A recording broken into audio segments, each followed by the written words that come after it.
മീശയും shave ചെയ്യാതെ എങ്ങനെയാണ് Shafi Parambil M P ശസ്ത്രക്രിയ ചെയ്തത് എന്ന വിഷയത്തിൽ പലതരത്തിലുള്ള ചർച്ചകൾ സോഷ്യൽ മീഡിയയിൽ സജീവമാണ്. പേരാമ്പ്രയിൽ നടന്ന സംഘർഷത്തിനിടെ പോലീസിൽ നിന്ന് ഷാഫിക്ക് മർദ്ദനമേൽക്കുകയും മൂക്കിന്റെ പാലത്തിൽ പൊട്ടലുണ്ടാവുകയും ചെയ്തിരുന്നു.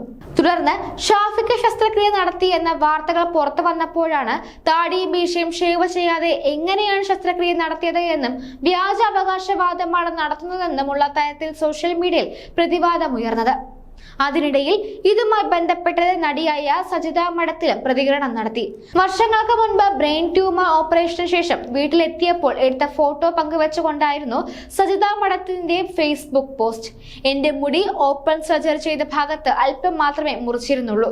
പുറത്തുനിന്ന് നോക്കിയാൽ തലയിൽ ഇത്രയും വലിയ ഓപ്പറേഷൻ ചെയ്തതായി തോന്നുകയില്ലായിരുന്നു. ഓപ്പറേഷൻ വിവാദങ്ങൾ കണ്ടപ്പോൾ വെറുതെ ഓർത്തു പോയെന്ന് മാത്രം എന്നായിരുന്നു സജിതയുടെ കുറിപ്പ്.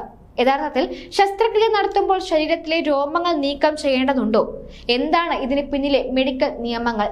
പട്ടം SUT ഹോസ്പിറ്റലിലെ neuro surgeon doctor Manoj Vellanad വിശദീകരിക്കുന്നത് ഇങ്ങനെയാണ്. ഓരോ തരത്തിലുള്ള സർജറിക്കും ഓരോ രീതിയാണ്. മൂക്കിനകത്ത് ചെയ്യുന്ന സർജറിയാണ് ഈ പ്രത്യേക കേസ്. അതിന് ശരിക്കും താടിയും മീശയും നീക്കം ചെയ്യണമെന്ന് നിർബന്ധമൊന്നുമില്ല. ഇപ്പോൾ സർജറികളിൽ ഷേവിംഗ് ചെയ്യാറില്ല. ഹെയർ ക്ലീനിങ് മാത്രമാണ് ചെയ്യാറുള്ളത്, അതും ട്രിമ്മർ ഉപയോഗിച്ച്. ഹൈജീൻ പ്രാക്ടീസിന്റെ ഭാഗമായിട്ടാണ് കൂടുതലായും ഇങ്ങനെ ചെയ്യുന്നത്. മുഖത്ത് ചെയ്യുന്ന സർജറിയിലും സർജിക്കൽ ഏരിയയിലെ ഹെയർ റിമൂവ് ചെയ്താൽ മതി. അത് മുഖത്തായാലും തലയിലായാലും തലയ്ക്കകത്ത് ചെയ്യുന്നതായാലും മുറിവുണ്ടാകുന്നതിന് ചുറ്റുമുള്ള രോമങ്ങൾ മാത്രം നീക്കിയാൽ മതി. താടിയും മീശയും വെക്കുന്നത് കൊണ്ട് സർജിക്കലി വലിയ പ്രശ്നമൊന്നുമില്ല. ജനറൽ അനസ്തേഷ്യ നൽകിയാണ് ഓപ്പറേഷൻ ചെയ്യുന്നതെങ്കിൽ ട്യൂബ് ഇടാറുണ്ട്.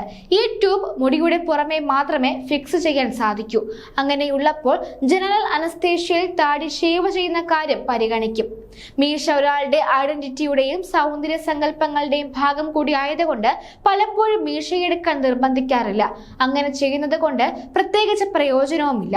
ഓപ്പറേഷൻ ചെയ്യുന്ന ഭാഗം, അതായത് സർജിക്കൽ പാർട്ട് വൃത്തിയായിരിക്കുക എന്നതാണ് പ്രധാനം. മുൻപ് പ്രൈവറ്റ് പാർട്ട് മുഴുവൻ ക്ലീൻ ചെയ്യണമെന്ന നിർബന്ധമുണ്ടായിരുന്നു.